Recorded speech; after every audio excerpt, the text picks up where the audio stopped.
controlling my own limbs. Stealing alcohol from our parents and grandparents. There's no devil on one shoulder, an angel on the other. They're just two normal people. These are the people that I get drunk with. These are the people that I fell in love with. These are the people that I get drunk with.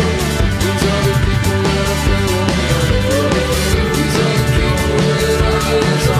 These are the people that I fell in love with. These are the people that I get drunk with. These are the paths where I fell in love with. Well, so what? We're young.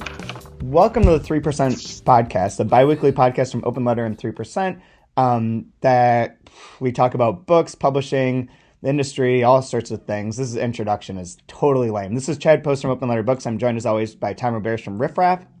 Hello. I'm recovering, so this is going to be a interesting podcast.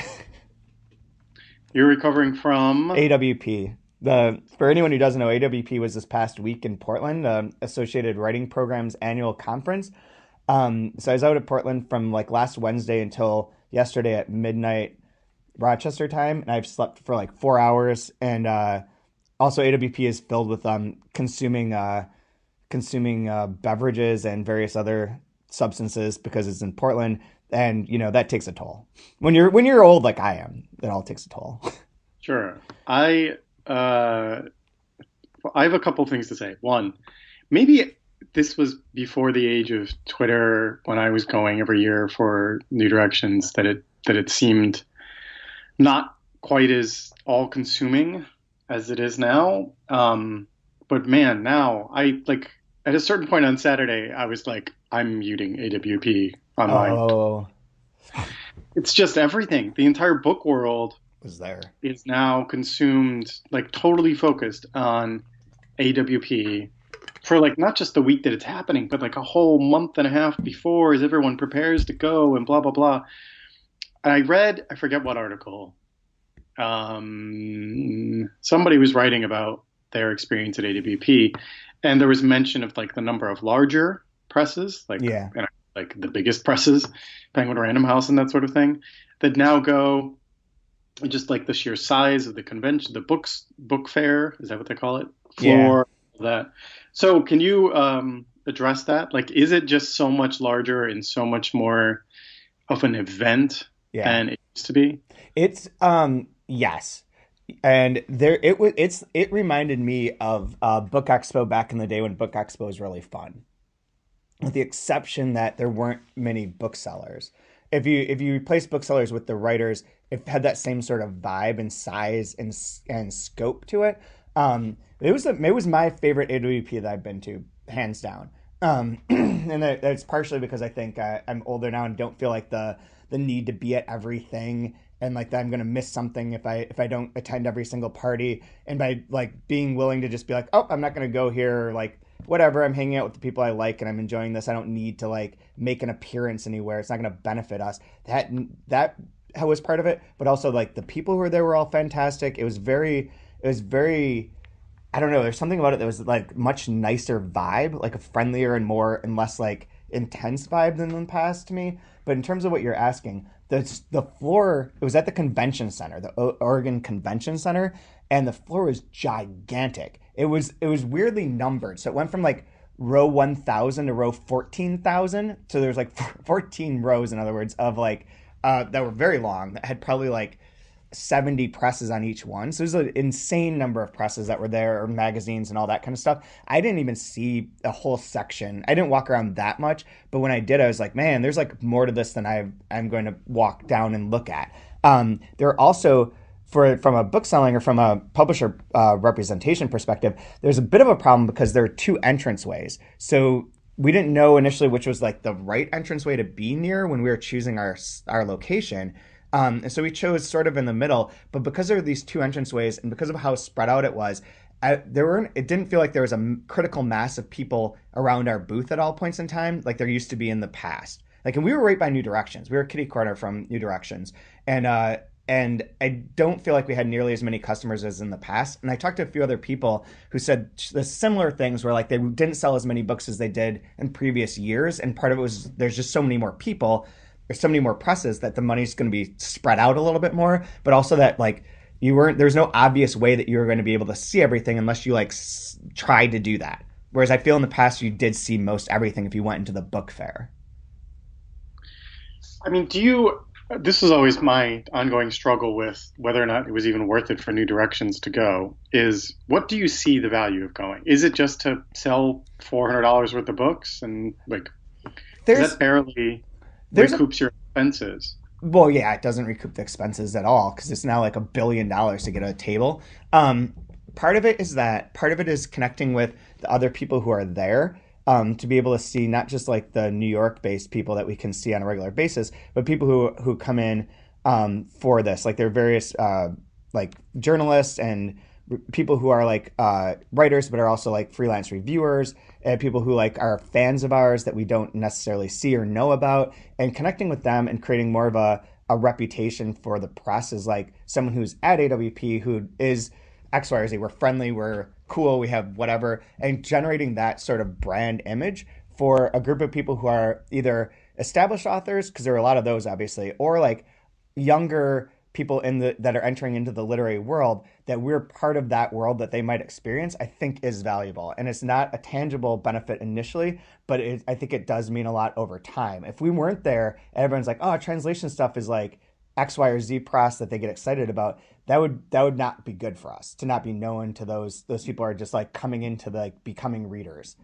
serious readers, if you want to say. But then I met with a number of people. I had a few really important meetings that were I can't really talk about because they're cone of silence sort of things about like fundraising and things like that. And that was really important and really good. And to see like the people from the NEA, we had one of our translators was there, Katie Whittemore. She was great. She actually, the best thing might be that she pitched a project that I'm not going to talk about because a quote unquote bigger press would want to steal it from us. And it's going to be amazing if this all works out. But that was a really good being able to hang out with her and do like promote the books that she's working on that we are publishing to other people. And she gave a reading from one of them through the Two Lines Party, and to see people like that, I think is still valuable. I think there's a morale boosting aspect to it that is advantageous, and even if it costs money, it makes things better. Totally, totally. That makes sense. A couple more questions about this. Mm-hmm. On the publisher side, for let's just say presses not like you, who have a roster full of, authors who live around the world, and that sort of thing. New Directions, same boat or whatever. But like, are presses like Harper, let's say Harper Perennial or Grey Wolf or like FSG specifically, are they using AWP to launch books? That's interesting. I didn't spend as much time around their booths to be able to say for sure. I never saw FSG or Harper. I saw Grey Wolf's booth. They had a gigantic, huge booth, but they didn't seem to have books that were forthcoming. They did have 1 million copies of Milkman there and like stuff like that was relatively new. And we sold books that were forthcoming that we had in stock. So I think they might be doing a similar sort of thing. I know Boa Editions does that when they can as well, but it wasn't like they had galleys of something that they were promoting that's 6 months in the future. I'm talking, what about books that are coming out like literally this week or something? Is anyone timing the like launch of a book or like promoting something that just came out? Like, do they bring the author? Are there scheduled events? That sort of thing. Yeah, I don't know about the exact timing on how close they were, but there were a lot of the scheduled events. A lot of the presses that had parties would have readers that were having books that were just about to come out or just come out, and we're using that as a promotion. And a lot of those signings where you go buy the book and get the book signed, there's a ton of those going on. And those were generally for recent books or forthcoming books or in that period. So I think there is a bit of like plotting around AWP where you can get, it's probably, for better or for worse, the largest captive audience of readers that you can reach theoretically, like in one space. Because Book Expo is not that. The Brooklyn Book Festival isn't. I don't know if the numbers are the same. Miami Book Festival, same. Los Angeles, same. This is like for a conference and not like a open to the public festival. It's the largest group of people. I don't know how many people they're going to say were there, but it felt like there's like 20,000. Oh, I don't think it's quite that many, but that's certainly more than like Winter Institute, right? Yeah, and Winter Institute, yeah, is bigger than Winter Institute and had a little bit less of the sort of business aspect to it and a little bit more of the joyous aspect of books. Got it. Let me see if they have, I think they said, I don't know. Let me see if they have like, at some point they'll release it like through Publishers Weekly, PW's write-up of AWP. I'm sure they'll have the attendance numbers, but I wouldn't be surprised if it's like the largest one they've ever had. Oh, yeah, no. I mean, it's more and more every year, right? So it seems like it. And to be in Portland, like who doesn't want to go to Portland? Right. Next year is San Antonio? Yeah. San Antonio, Kansas City, Pittsburgh. Wait, they've mapped it out that far? Yeah. So wait, yeah. Kansas City, Pittsburgh. Interesting. What will be interesting too, there's one other interesting aspect on the background was that last year was the year that they fired the two main people who were running it at the end of the conference. And this year they interviewed the two finalists for the head of AWP during the conference and supposedly made a decision, although it's not been made public yet. And there'll be new leadership starting like, now essentially before the next one. And I wonder how that will impact its look, feel, anything, or if it'll just be, business as usual. Some people I heard were like this. I heard two varying opinions. One was that this year's AWP was better run than the ones in the past and was more inclusive, more everything that made people feel better about it. And I heard other people saying almost the opposite, where they're like, this is the most disorganized thing I've ever experienced. Like people, the rooms weren't set up right, or like the biggest problem, this was a problem, was that the Wi-Fi was all fucked up. And for the first day, most people I couldn't send a message. I couldn't send a text, much less, charge a book. Right. That was a bit of a problem. But by the second and third day, it was all fixed. So it was, whatever. But it did have a moment where, and when we checked in, dude, this is insane. So like my panel that I was on was the very first panel of the first day of the conference. So I had my badge from the day before, but when I got there was a line of like at least 500 people long to get their badges for people checking in. And it was that way for at least 7 hours. And it was endless. And people were saying they waited in line for 45 minutes to an hour to get their badge to get into the fair. That was a big complaint at first. That's crazy. Like you go to Book Expo and it takes 3 minutes. Yeah. Like, it's shocking how easy it is to get in. Yeah, absolutely. This was like, I use my badge to get people in. I give them my badge and then they would go into the book fair and then someone would bring the extra badge out and I could get in. Or what usually happened was I give them my badge and then I just wait until the person at the door wasn't really paying that much attention to just walk through confidently and not give a shit. And just like, what are you going to do? Stop me from accessing the exhibition hall? Like, give me a break. Like that. But that was pretty wild. I didn't go to any panel. I only went to my panel, which is on getting beyond the 3% number and not what's next for translations and what's happening. And that actually went pretty well. It was with Rachel Small from Europa Editions and Milena Deleva, who runs the Kostova Foundation, and then Lizzie Jacquette, who runs Alta, and then I was on there. And it was an interesting discussion. It wasn't anything that we haven't talked about on this podcast, but for people who are there, they seem to really respond and really like it. And it was like 30, 40 people at like 9 a.m. on Thursday morning. So that's much better than I would have expected. And a lot of them came up to our booth afterwards and bought stuff or talked about things from the panel and had questions. And it felt like a really good like engagement with these people, including like some people who are starting up programs for translation at their universities, or other people who are like Boris from New York Magazine was there, and he was talking about like ideas he had for how to cover translations on their website through this panel. So that was good too. But I didn't go to any of the other ones because I didn't see anything that was like really. There were a lot of things that sounded kind of interesting or like in the wheelhouse, but like to leave the booth for them, there was never any time that felt like that was necessary. Right. But the parties were great. The parties we went to were great. The Amazon party, for better or for worse, was very, very fun. It was Amazon, even because they had nice stuff. And then the Ingram party was actually spectacular because almost no one was there, and a group of like 4 or 5 of us were very loud and having a very good time, and basically, ruining that party for everyone else. But whatever. That was cool. The Two Lines reading, they kept calling it a dance party, but they had like 16 readers. And they're like, and it went from 8 until midnight. And the first half was supposed to go from 8 until something. And those readers would end. And then there'd be a half-hour break. And then there'd be a set of readings from 9:30. And then there'd be dancing all throughout. They kept saying it's just a dance party, not a reading party. It's like, dude, it looks like a reading. Like, there's a lot of readings going on here. And they're like, no, but the readers are only supposed to read for 5 minutes each, so they won't be taking up much time. It's like, that is an insane statement. That is never going to happen. And we got there late because our translator, Katie, one I mentioned earlier, she was reading in the second half. So it's like, well, I'll go for that. But I'm not going to go for the whole thing because that's nonsense.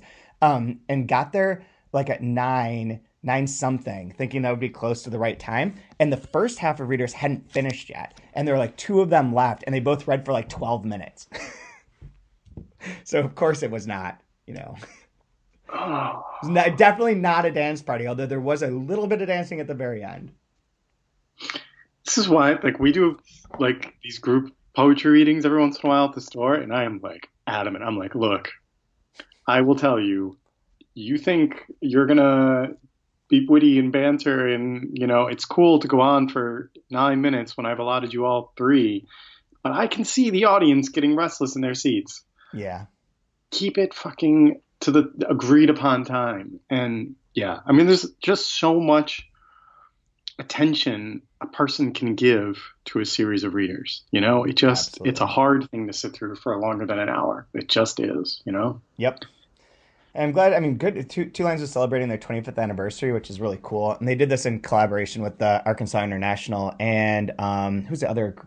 Oh, shoot. And a third entity, maybe it was the Literary Review. I think it was the Literary Review. Those 3 did it together. So they each had some people who were reading from their things, but and I understand, and it was cool. It was a very nice space. And there's an upstairs deck that was really cool, or upstairs rooftop that was very cool. But yeah, it was so not to belittle them. They did a good job putting it together, but it is rough. I'm not a big fan of long readings. I'm always loud, talking in the back, getting hate looks because I can't stay quiet and can't pay attention because I've got mental problems. But this time what's funny is there are people talking behind me, and I shush them super loudly as a joke so that I could deflect from my usual behavior. Cool. Yep. I'm trying to think if there's anything else that was super exciting or interesting about it. It was great to be in Portland and see Jeremy Garber was there, and we got to hang out a lot and have dinner and go through Powell's with him, and that was cool. It's always great to see him, and saw our friend Ryan Chapman. It was always fun to see. What is he doing these days? He has his book coming out in 6 weeks. The second book? Right? Yeah. The one. Let me find the name of it because I don't want to screw it up. The title is called Riots I Have Known. I assume it's just like Jonathan Franzen fan fiction, right? Yeah. Yeah, I'll read the description. It's totally a Jim Brian if he listens. He does. He told me that he feels like we've been having a conversation for the past 6 months, even though we've never spoken. So it says a man named Jonathan Franzen is the best writer in America. Wait. No. Okay, it says an unnamed Sri Lankan inmate has barricaded himself inside a prison computer lab in Dutchess County, New York. A riot rages outside, incited by a poem published in The Holding Pen, the House Literary Journal. This, our narrator's final editor's letter, is his confession, an official accounting of events as they happened.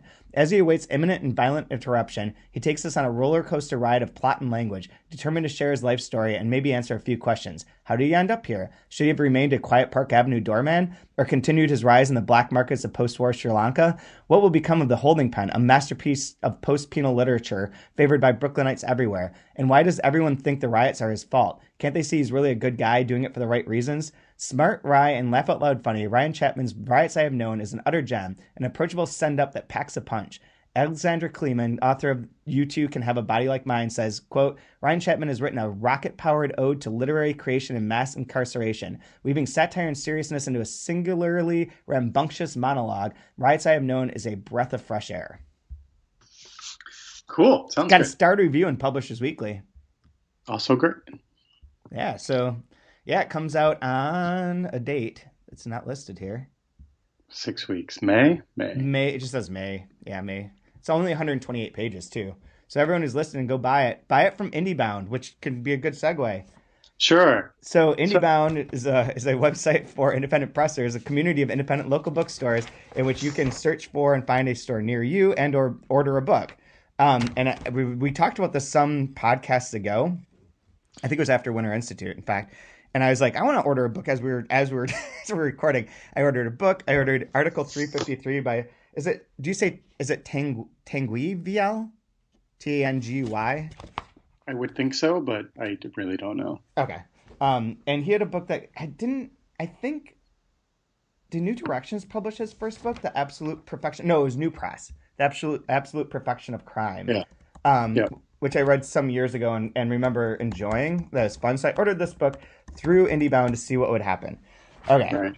And I got normal. It was a fairly normal process. Like I got an email saying they'd received my order. I don't think I got an email saying that the order had shipped because I had pre-ordered it to see what happened. But it did arrive. And it arrived in a box that was from, quote-unquote, IndieBound, address 201 Ingram Drive, Roseburg, Oregon. So they shipped me this book. So we're speculating on where the book might come from or how it might work. It came from Ingram's Oregon warehouse, which is odd choice to send to New York because they have warehouses in Pennsylvania and Tennessee and closer locations, but so be it. So it came from there. So that's where these books are coming from, not from an individual store. And even it says like if I want to return it, the return label is attached here, and I return it to IndieBound Returns Department, 201 Ingram Boulevard, Roseburg, Oregon. So that's where it is. Though it's fun is that it has the shipped quantity on this little receipt, and then it has a note. Next time, you may want to shop at an indie near you. We suggest Element of Fun, Rochester, New York. The Scholar's Choice, Rochester, New York. Moonmaker's Books, Rochester, New York. Okay, those three stores, great choices, I suppose. Moonmakers is a legit bookstore. There's an African-American bookstore, so it wouldn't have this. They don't have this book in there. Theoretically, they could order anything. They're right across the street from me, but they're very particular. They're almost more like a community center with books sort of thing. And it's a mix of new and used, and it's very cool. The Scholar's Choice is not a bookstore. The Scholar's Choice is an organization where if they go to academic conferences throughout the country, and if we want them to sell one of our books at one of those conferences, then we contract with them to represent our book at that conference and sell copies, and they take a cut, we take a cut, sort of thing. That's not a bookstore at all. There's no store you can walk into. An Element of Fun is a children's toy store that also has kids' books in it, I suppose, but it's not a bookstore either. So nice try. Very funny choices, but that's there. So my question for you is, and for anyone, is who did this benefit? Who did my order benefit? So here's the answer to this, which I found out from talking to somebody at the ABA.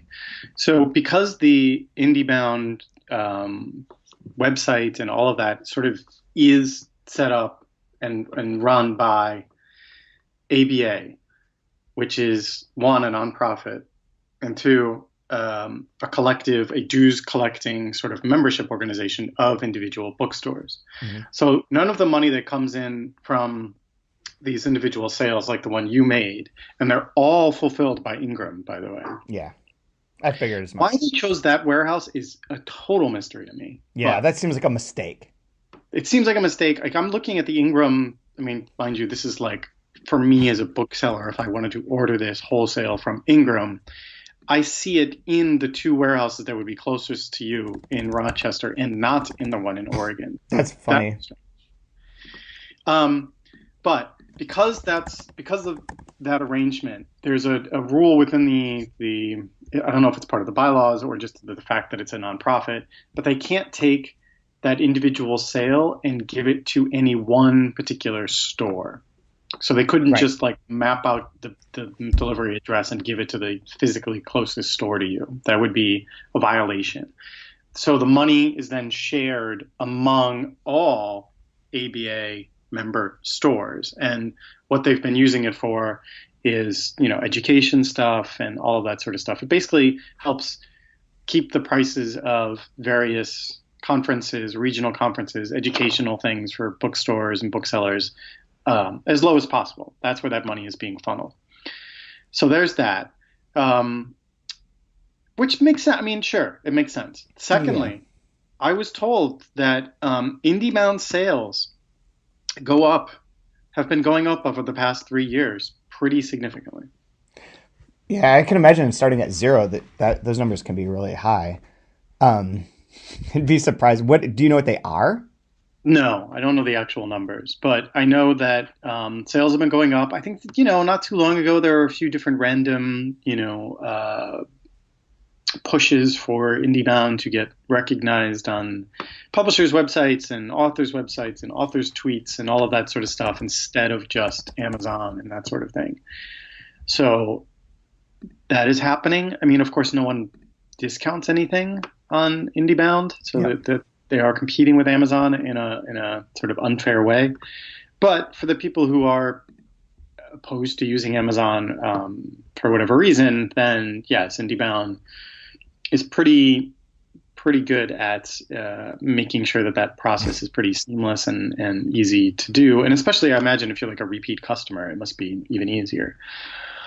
So that's the current state of IndieBound. It is still run by ABA and still benefiting ABA, and sales are going up. Oh, the other thing I was told, that the sort of way that they think about it within the ABA and the people who deal with it specifically is that list of stores near you is meant to make it so that you're a one-time IndieBound customer. That's their goal, is that everyone uses IndieBound once.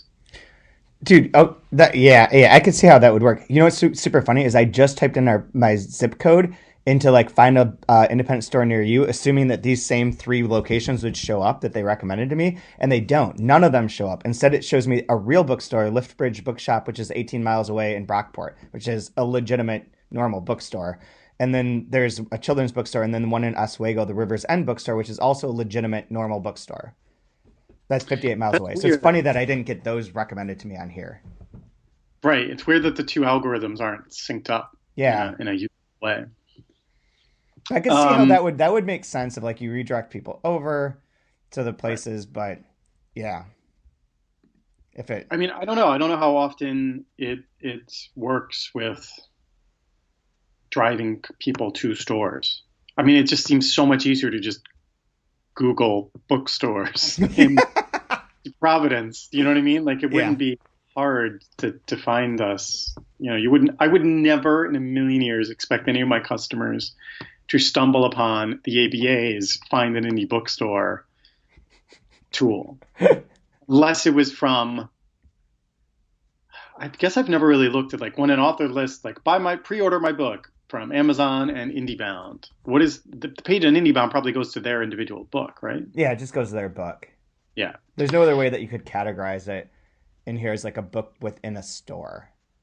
Right. Because of how databases work. Yeah.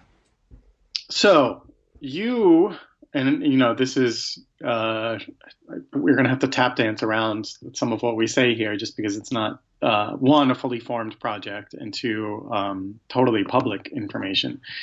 But there is some talks in the independent bookstore world of doing a new version of IndieBound that is sort of meant to get rid of some of the kinks in the ordering and delivery process, namely such as the fact that 1, your book came from Oregon, and 2, they recommended a bunch of stores that aren't really the actual bookstores near you that would have carried the book you wanted or would have been able to even order the book that you wanted.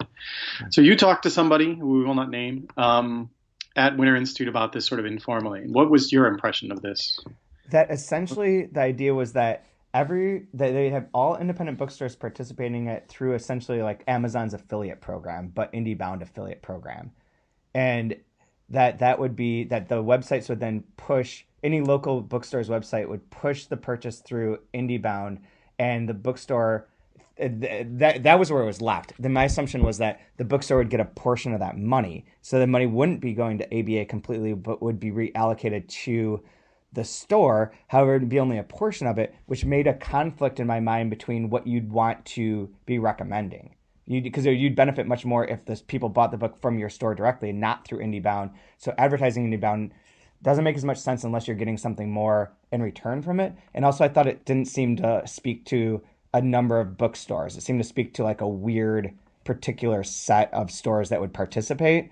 But I was also extremely cynical about the idea of anyone of like switching over to like the vast majority of people are not going to switch from using Amazon to IndieBound because of this new variation on it. Because not a lot of people are going to like individual bookstore pages all that often and paying that much attention to them. It's more like through newsletters and stuff like that are much more valuable.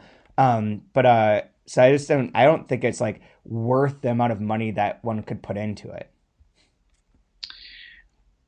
So I know a little bit more about this after talking to somebody, and I will, again, be very coy, and I'm sorry for that. But the idea is that this would be entirely separated from the ABA because of that issue I mentioned before with the nonprofit and the broadly distributed revenue from the individual sales being shared among all member bookstores. So this new version would be, right, like an opt-in situation. I have no idea what the splits and the shares and all of that sort of thing would be, but it is basically the idea that,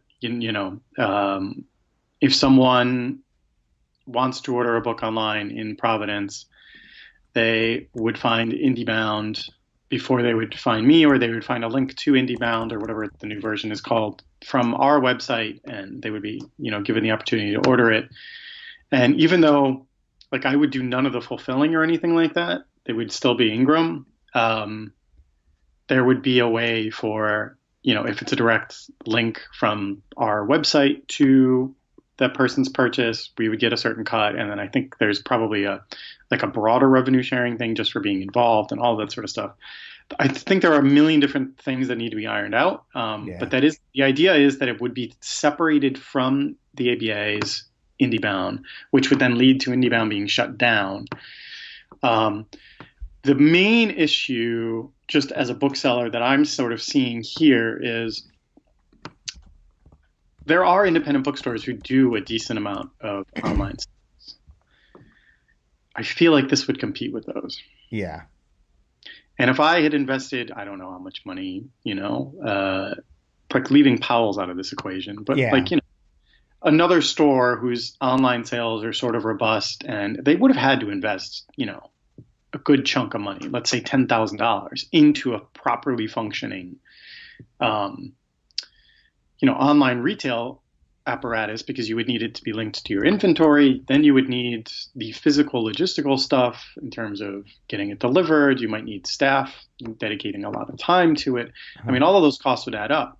To then suddenly have this new version in existence, I don't know. Would they be competing? Would it replace it? And if it's replacing it, then these people just lost all the money they invested in setting up this thing. It would be confusing to their customers.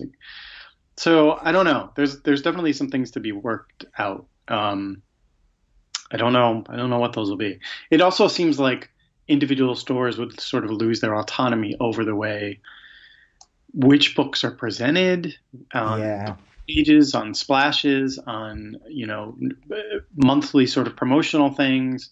Who's controlling that? This is just another avenue for publishers to sort of pay to play. It's very easy to be skeptical and cynical and say this is just Amazon, but the money goes to individual bookstores instead of Jeff Bezos. But because a lot of the infrastructure seems to, by necessity, be based on what Amazon does, right? Like if you want to make it profitable, you have to do all the things that Amazon does, which is charge for promotions, discount, and, like, for lack of a better term, play to the masses. And I don't know that that's necessarily a good look for independent bookstores. Yeah, especially stores like you. I'm looking at a few on here. Like McNally Jackson has their own ordering system that seems to be the same template as Volumes Bookstore has. So this must be from some place, and like they're getting their inventory from somewhere too. But like or like the how to add it and all that kind of stuff. Whatever. Anyways, like I accidentally clicked on Rupi Kaur, The Sun and Her Flowers, and it shows me here that McNally Jackson Soho has 19 on hand as of April 1st at 11:45 p.m. And McNally Jackson Williamsburg has 6 on hand as of April 2nd at 4:15 a.m. So that's some nearly real time data, and I can add it to my cart or add it to a wish list, have a username and sign in. All of this stuff, yeah, is like makes sense. Like if I wanted to benefit independent bookstores, there's an issue of like motivation. Like a lot of people buy stuff from Amazon because it's integrated into their lives, it's very easy, and that it's discounted. That you don't have to pay as much as the list price, and that automatically makes you feel better because people are loss averse. If you're gonna switch and start buying from IndieBound, I don't know what that like. I know that helps the bookstores as a whole, but it feels sort of like paying taxes. Like like good. I'm glad that this is benefiting all the bookstores. I'm glad that we have roads, but I don't feel like my contribution is really making that much of a difference. It's all up. If I wanted to buy from independent bookstore, I'd want to buy from it directly, which this system has. And I could see by becoming like a McNally Jackson customer and just buying all my books from them and having them ship them to me. And I feel like that would be doing a moral good. I agree. So are they offering you the opportunity to have it shipped to you, or is this you pick up in one of the 2 stores? Let's find out. Put in a username. I need to create a new account. I love this. Is good radio. Good radio. It's awpost.com. I'm not a robot. Oh, God damn it. It's one of those things where you have to click on and pick a picture, and I never get these right. Choose all the storefronts. Is that a store? God damn it. It's not a storefront. Let me through. Okay. Create new account. I can't because my username. Oh, whoops. I just typed it in wrong. Okay. I have it in there. I want to check out. I'm like 1 second away from owning a Rupi Kaur book. Someone needs to stop me. Delivery information. Enter your delivery information here. Oh, wow. So yeah, they'll ship it to you. Yeah, let's see how much it costs. Chester. ESTR. Again, yep. Good stuff going on here. 14607. Calculate shipping cost. In-store pickup is 0. Economy is 1 to 3 weeks. Free when purchasing $50 or more. And that's $3.99. Or priority 2 to 4 business days is $7. And you can pay by credit card or gift card. They need to add like Venmo. We need to be Venmoing. Everyone needs to be Venmoing all the time. Or Venmoing and giving me free stocks. These are the 2 things that should be happening. So they can do it through here. And that would make me feel like I'm compelled by the rationale of like, maybe not McNally Jackson because they're like big. But if your store had this system, I would be compelled to buy books directly from Riffraff for the benefit of your store. And because this is a simple process. IndieBound doesn't do it for me. I mean, I'm glad I got this book, and I have something funny to say about this book in a second. But and like the idea of like an affiliate program doesn't do it for me at all. I agree, but you are a very sort of rarefied part of the book buying market. Yeah. I don't think there's anything. I think that there might be room for both. It's just annoying that this shift might cause some bookstores, and let's be clear, this is not like a few. There's going to be quite a few stores who are going to, I don't want to say feel pressure, but something close to that to sort of switch over to this when they've already established their own sort of way of challenging Amazon's, dominance in the online market as is. So it's going to be weird to see just how much traction this new project gets, and just what the final product sort of looks like, and how much it'll adapt, and all that sort of stuff. Like, look, I definitely think there's room in the market for a competitor to Amazon that, 1, just focuses on books, 2, supports small businesses across the country. But yeah, it's the idea that it's going to be like it's going to affect and help everyone equally is not really appropriate. And yeah, there's like this very strange disconnect of like why order a book from a bookstore, like in theory, you should be able to order something from an online bookstore. Like maybe you would order it from Buffalo and it would get there the next day, right? Like, wouldn't that be great? Instead, you're ordering it from New York and it'll take 3 days, right? Yeah. Like there needs to be something like an in-between sort of model, and for you in particular. And there's a lot of people like you know, for whom a nicer solution where you actually felt like it was helping people you knew in the community you knew and all of that sort of thing is what people really want. And I agree with you. I don't think that this sort of affiliate, large scale sort of thing really provides that. It also, what's funny is it sort of runs counter to IndieBound. If you go to IndieBound's front page, they have their whole bottom thing, which I'm sure you've seen a million times, of like, why shop indie? When you shop at an independently owned business, your entire community benefits. The economy: spend $100 at a local owned business, $52 stays in your community. Spend $50 at a national change and keep $6.50 in the local community. Spend $50 online with a remote vendor, no sales tax collected, not one penny goes to your local community. Okay, environment: buying local means less packaging, less transportation, smaller carbon footprint. Fair enough. Community, local retailers are your friends and neighbors, blah, blah. All of that makes sense, but not within the context of buying a book through IndieBound.org. Right. Like zero of that applies. Which, of course, well, I mean, their argument is that it goes back to the individual stores in a small way. And that's a lot of argument to have to make, though, in order to justify paying full price plus shipping. Right. Plus, the transportation is coming from fucking Oregon. My carbon footprint on this book was ridiculous. Yeah. The other issue is, and I plainly tell people this, like, we don't have an online store because as much as it would be nice to sort of sell, I don't know, maybe 10 books more a week to people online, like my mother would clearly do it, right? Because she doesn't live that far away, but like sometimes she wants things and she, we're not going to see her for a few weeks, right? She would clearly do this. Emma's parents would probably do this, right? Just because they would like to support us and all that sort of thing. But otherwise, I want people coming in the store. We make it very obvious, like, please email us, call us. If you want to know if we've got a book, we'll put it aside for you. We'll order it. We'll let you know the second it comes in, blah, blah, blah. Make it as easy as possible for you. You don't have to prepay, all of that, right? Right. But the goal is to get them in the store. Yeah. And that's what most people's goal is.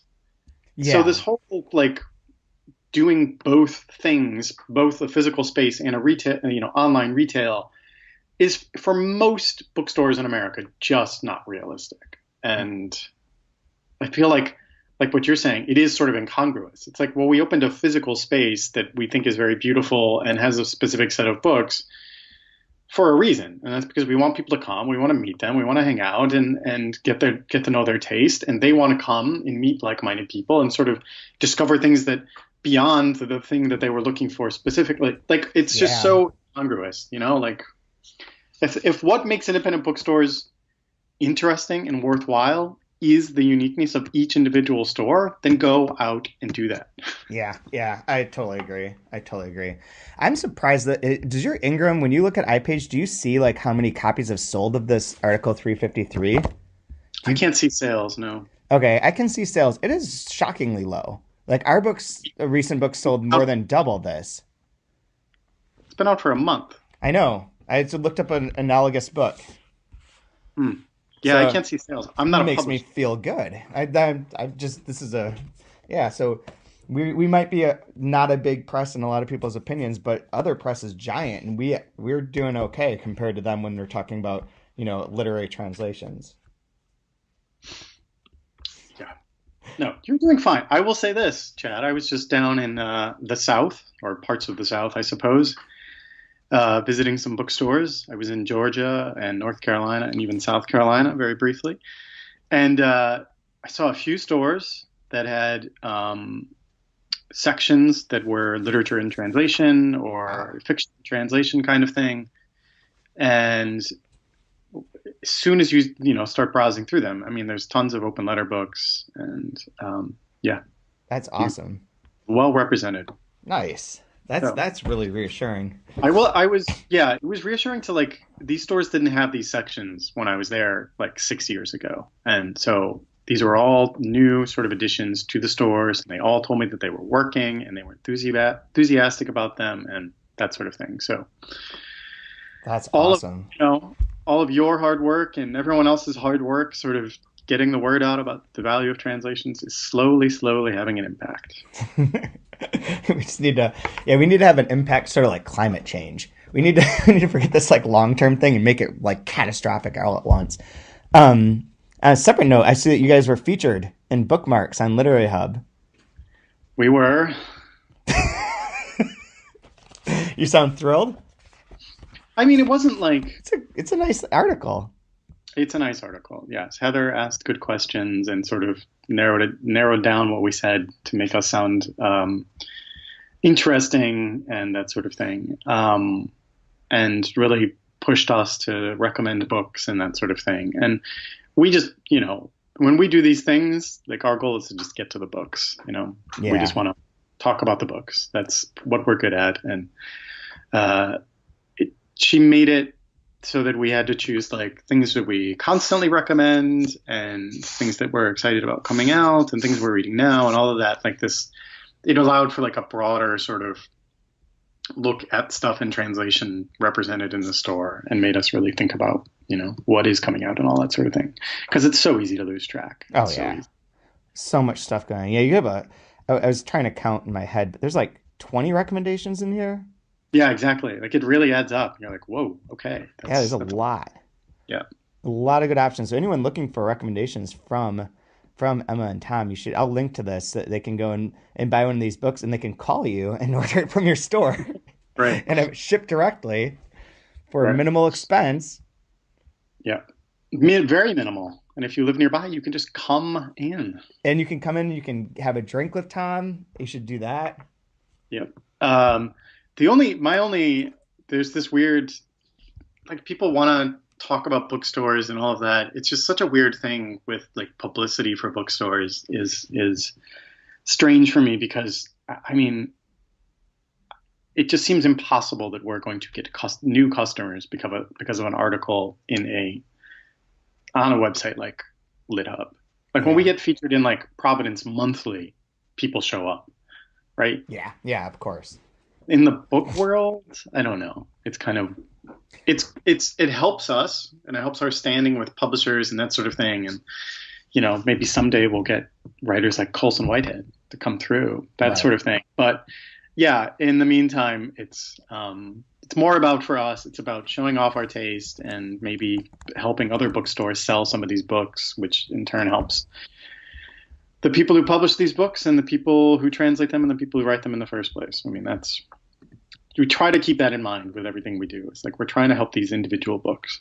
Yeah, absolutely. I think it's really great. I think it's good. I think it's really, it is true because it's like weird to like promote a store because it's like if you're in the area, that's your store. And like, what do you promote a store based on? I would say selection, but that's not something that usually gets talked about. Or I'll just be like, you've got a really great selection.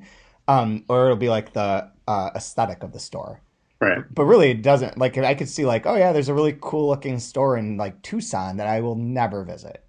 Right. Because I'm not in Tucson.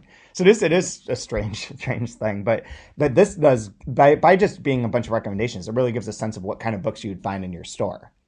Right. And I think it's great. I mean, it is entirely focused on translations, but we do have other things. Yeah, related to this, what's the book that you guys translated that's coming out that you plugged in here that you not really mentioned much of?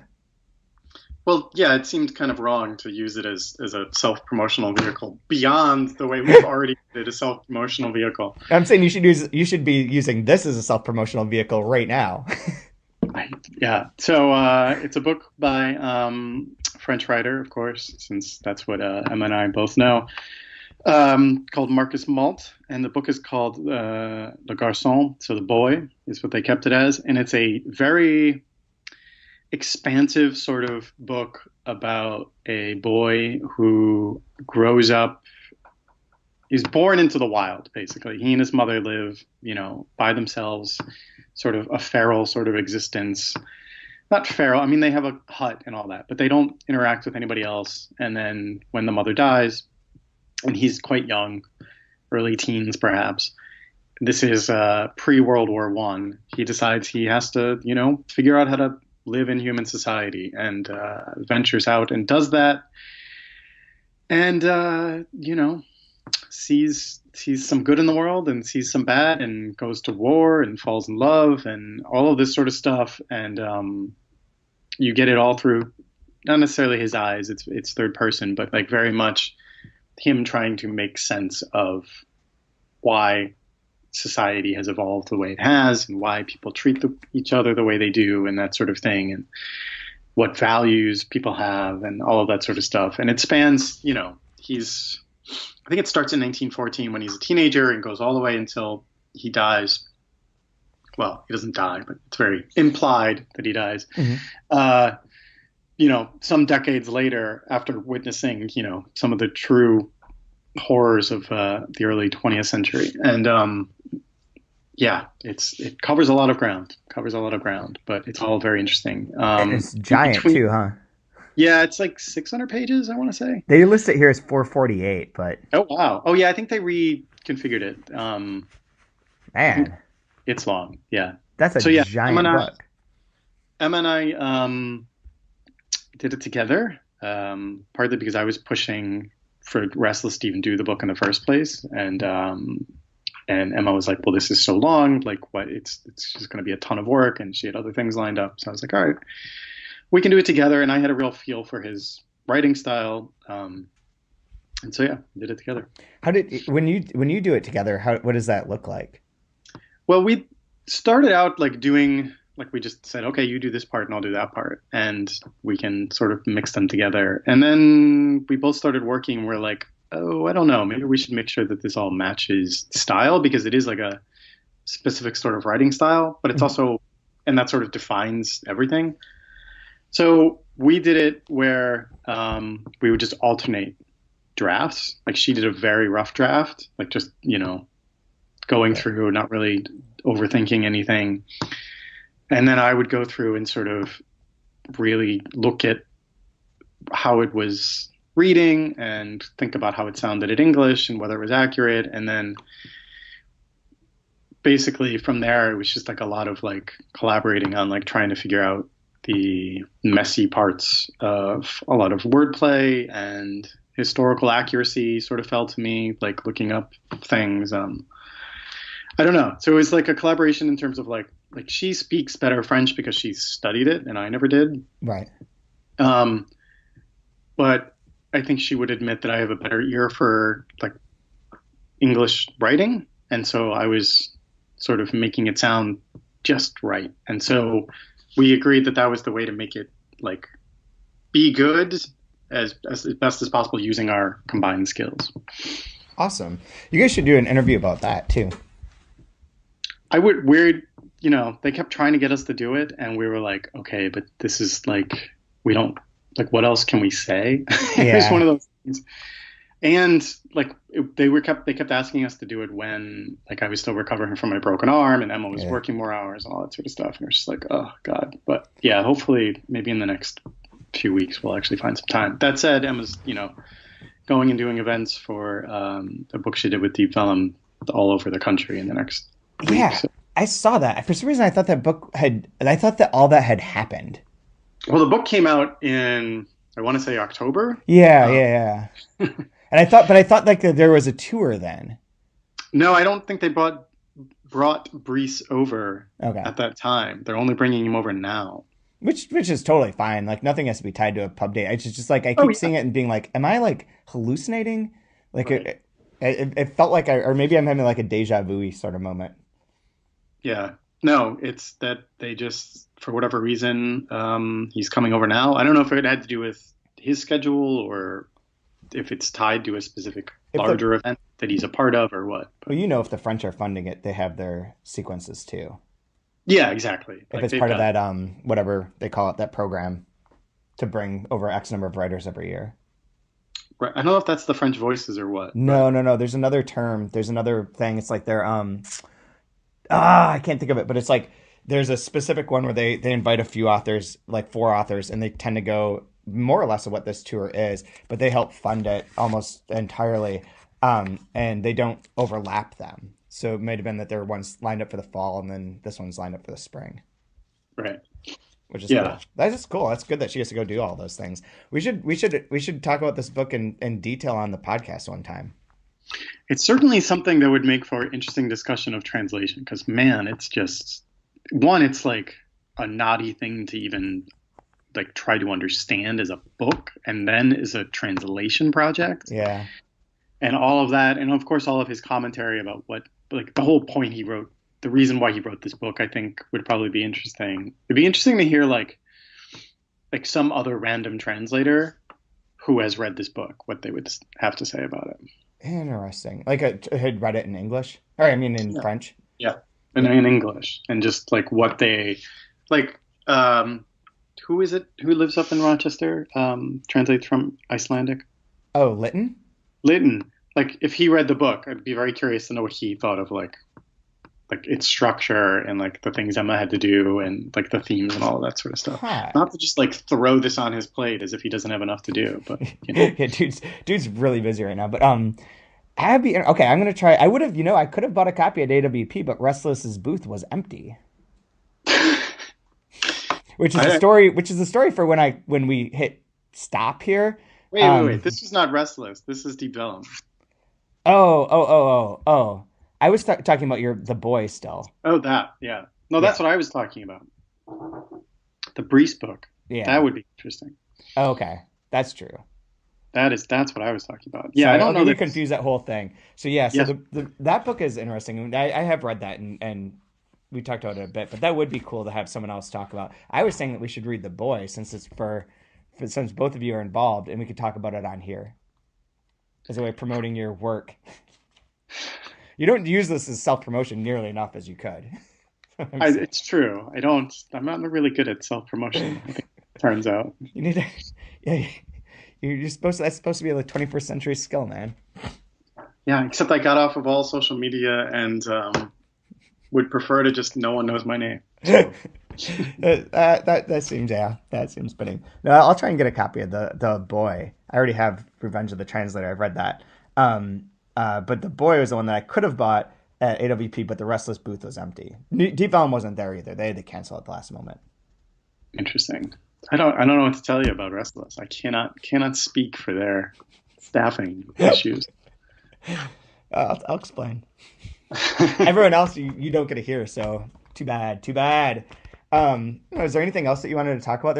I've been out of touch. Since I left for AWP, I didn't even open up my email because I saw like the increasing number of them, and it was like over 1,000, and I was like, I'm good. I'll just wait till I get back. I doubt anything's burning down. I don't have anything else.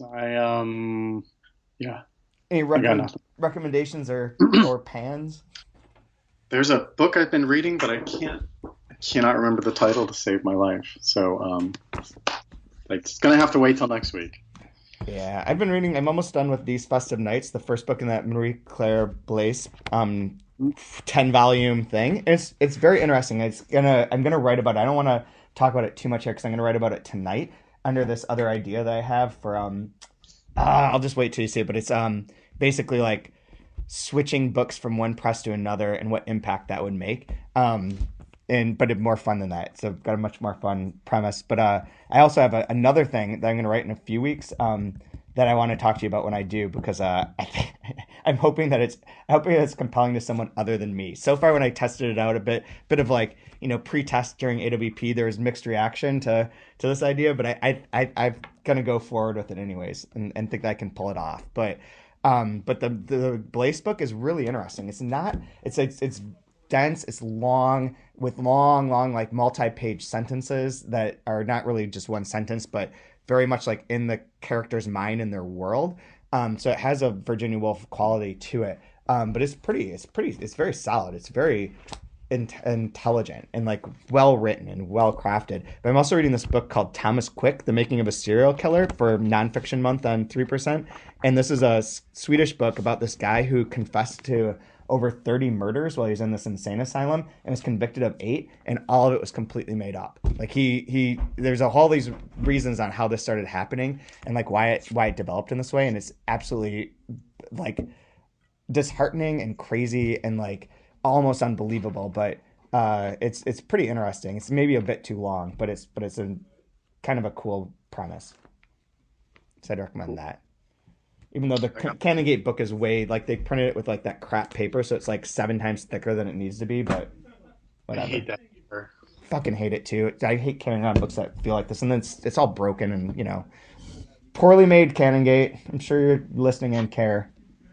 Okay, cool. I don't have anything else. Baseball's back. Baseball's back. The Mets are good. So, that's just a casual declaration, as if that will stay. Hey, let me with my my false optimism here. I got my galley copy of Baron Weckheim's. You got yours? I got mine. Damn. I'm still waiting for mine. I think it might come today because we get our mail once every week, essentially, and it comes on Tuesdays, so it might be here today. But I'm waiting for that. It's a big book. It is big. It is 570 pages worth. Yeah. I thought it was even longer than that. Yeah, it comes out in September. Mika told me that this is the earliest they've ever had a galley, ever. Really? Jesus, we try and do it.